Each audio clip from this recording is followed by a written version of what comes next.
नमस्कार. कालच एक आदेश झाला न्यायालयातून. म्हणजे छत्तीसगड येथे आदिवासींना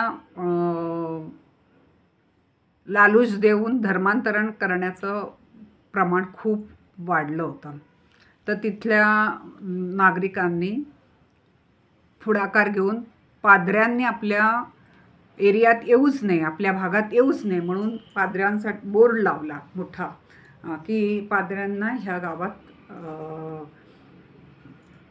येण्याची परवानगी नाही म्हणून. त्याविरुद्ध ख्रिश्चन मशिनरी कोर्टात गेले आणि मग त्यावेळेला कोर्टाने आदेश दिला की तुम्ही तुमच्या धर्माबद्दल सांगणं कायद्याने गुन्हा नाही, पण धर्मांतरण करायला लावणं हा गुन्हा आहे. तर म्हणून त्यांना अधिकार आहे की त्यांच्या गावामध्ये कोणी यावं आणि कोणी न यावं आणि कुठल्या कामासाठी न यावं हे त्यांचं हे आहे. त्यामुळे आम्ही काय त्याला बंदी नाही करणार आणि त्यांचे बोर्ड त्यांनी जे फलक लावलेले आहे, इथे पादरी येऊ नये, हे ह्याला त्यांनी कोर्टाने मान्यता दिली. ह्या निर्णय ऐकल्यावर मला आठवलं, म्हणजे मी ह्याचा आधी पण एकदा उच्चारण केलेलं आहे, आधी पण एकदा ही आठवण सांगितली होती. रामललाचं देवळाच्या वेळेला RSSने ज्यांना जी काय द्यायचं असेल अमाऊंट, संकल्प निधी म्हणून एक काढलं होतं आणि त्यावेळेला नेमका थोडा कोरोनाचा पण काळ होता. तर आम्ही आमच्या भागामध्ये दहिसरला गावठाणात फिरत होतो. तर त्या गावठाणात एक एरिया आहे, तिथे ख्रिश्चन जास्त राहतात. तर मी पत्रकं वाटत होती फक्त जाऊन, आणि कोणाकडून काही मागितलंही नव्हतं. तर मी एंट्री करतानाच त्याने सांगितलं, हा पूर्ण ख्रिश्चन एरिया, इथे तू येऊ नकोस. मी म्हटलं की मी फक्त पत्रक देते आहे, तुमचं देणं न देणं कुठेही तुमच्यावर आमचं कंपल्शन नाही आहे. म्हणजे आणि ह्याच्या आधी आमच्या बिल्डिंगमध्ये कितीतरी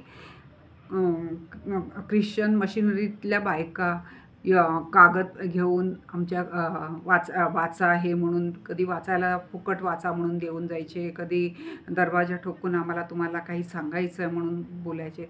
मी 2-3दा त्यांना सांगितलं, मी तुमचा पत्रक वाचते, तुम्ही माझं रामरक्षा वाचा म्हणून मी त्यांना सांगायची. चालेल, आपण दोघं वाचूया एकमेकांचं, तुमचं एकत्र एक पत्रक पहिलं वाचूया, हरकत नाही, प्राधान्य त्याला देऊया, आणि मग नंतर माझ्याबरोबर तुम्हाला मात्र हे वाचायची तुमची तयारी असेल तर मी तुमचं पत्रक वाचते, असं माझं त्या लोकांना म्हणणं असायचं. पण मी कधी त्यांना तुम्ही आमच्याकडे येऊ नका, आमच्या बिल्डिंगमध्ये एंट्रन्स नाही किंवा माझ्या घरात का आलात वगैरे असं कधीच म्हटलं नाही. हे तर त्यांच्या एरियातमध्ये मी गेले पण, म्हणजे असं ओपनच आहे, कंपाऊंड वगैरे असं काही नव्हतं त्याला. पण त्या बाईने आम्हाला 5-6 बायकांना येताना बघितलं, तरी माझ्या बाकीच्या म्हणाल्या, आपण तो सगळा ख्रिश्चन एरिया आहे. म्हटलं, आपण आपलं पत्रक फक्त देऊन येऊया, ज्याची इच्छा असेल तो देईल, नाही द्यायची इच्छा असेल तो नाही देणार, आपण कुठे कोणाला जबरदस्ती करते. तर तिने मला त्या एरियामध्ये, म्हणजे ती चाळच आहे पूर्ण अशी, तर तिथे येऊच, म्हणजे अगदी ज्या पद्धतीने त्यांचं जे म्हणणं होतं की येऊच नको, मला तेव्हा खटकलं होतं. आणि त्यामुळे आज जेव्हा हा आदेश ऐकला, मला बरं वाटलं की आपण सुद्धा, आपल्याकडे खूप सहिष्णुता आहे, आपण दुसऱ्यांची बाजू तरी ऐकून घ्यायला तयार असतो. आता त्या यायच्या माझ्या दारात आणि पत्रकं हे करायचे, ऐकतो आपण कुठे नकार देतो.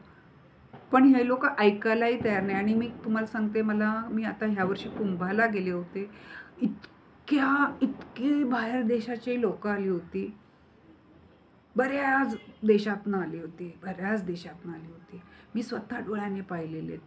आता ते आपण काय धर्म काही कोणाला विचारायला जात नाहीत, पण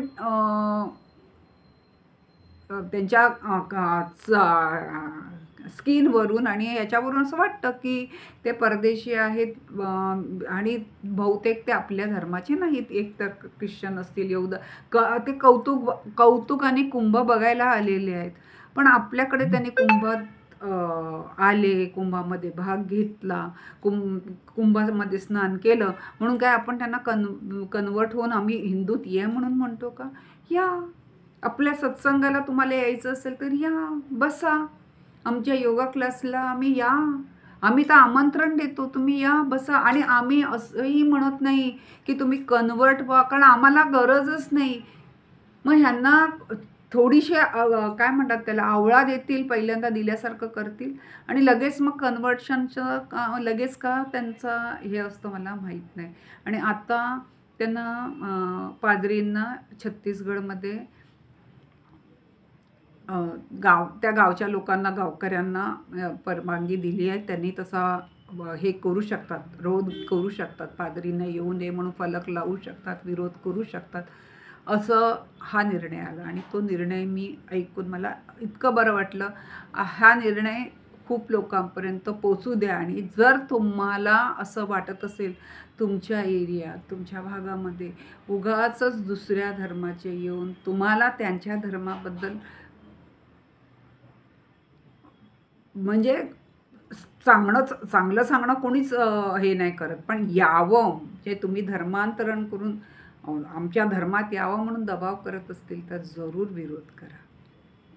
आता न्यायालयसुद्धा विचार करतायत. थोडेसे न्यायाधीश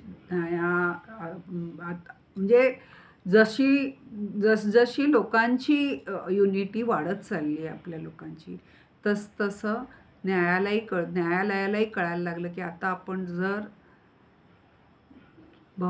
न्यायाप्रमाणे नाही वागलो तर आपलंही काही खरं नाही. त्यामुळे आता न्यायाधीशसुद्धा व्यवस्थित न्याय करायला लागले तसं मला वाटतं. कारण नाहीतर पूर्वी असल्या केसेस नुसत्या पडून राहायच्या किंवा नुसत्या तारखा पडायच्या आणि ते गावकरी बिचारे काय कितींदा म्हणजे मिशनरींच्या मागे पैसा आहे. म्हणजे गावकरींना तो फलक केस जरी नुसती तारखा पडत राहिली असं तरी तो पुन्हा फलक लावायचा किंवा हे जमलं नसतं. म्हणजे एका दृष्टीने न्याय न देता, निकाल न देता अन्याय गावकऱ्यांवर झाला असता. तो नाही झाला. मला खूप बरं वाटलं की कुठेतरी मला पहिल्यापासून वाटतं की नुसतं पुस्तकामध्ये कायदे लिहून उपयोग नाही, त्याचं व्यवस्थित उपयोग व्हायला पाहिजे, त्याप्रमाणे न्याय व्हायला पाहिजे आणि तो न्याय झाला असं मला वाटतं. कारण धर्माबद्दल सांगायला ख्रिश्चन मुसलमानांना बिलकुल बंदी नाही आहे, पण धर्मांतरण करायला लावणं हा चुकीचा आहे. तर तुम्ही माझं ऐकताय याबद्दल मी खूप आभारी आहे.